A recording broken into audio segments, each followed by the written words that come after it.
ante, magaluto tayo ng hipon. Buttered shrimp. Hala, sa shell. Ayan, at tanggalan muna natin ng, devein daw ang tawag din eh. Ayan, gayon. Natanggal iyon para pag kinain mo, hindi nakakadiri.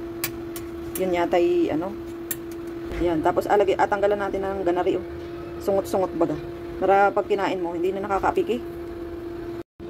Ayan, tapos dito, ayan, nagsalang ako ng isda. Sinaing ko lang. Sinaing ang tawag dito. Namiss ko na kasi sa Mindoro, kaya ayan, tapos lagyan lang natin ng talong sa ibabaw para masarap. Okay na, meron na kaming sinaing na isda, meron talong, may gulay. And then, meron na ako dito, nalinis ko na yung hipon. Lagyan lang tayo ng butter. Tigas ng butter.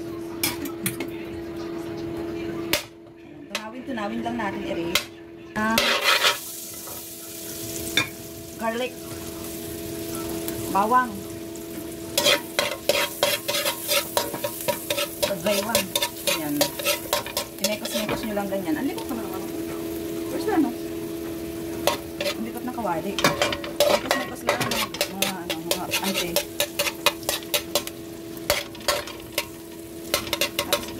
Lagay na natin yung shrimp. Lagay nyo ang hipon. Para hindi tayo abutin na maghapon. Pos. Lagyan natin asin. Paminta. MSG.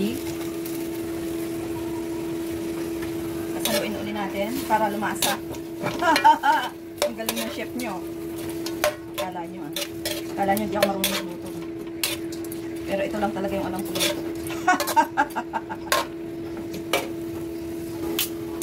Lagyan natin ng Sprite. Ayan. Tama na yan kasi mas konti lang naman yung shrimp. Ayan. Hayaan natin kumulo at maiga. Ayan. Pwede na to. Pwede na tayong kumain. Tikman ko nga kung may lasa.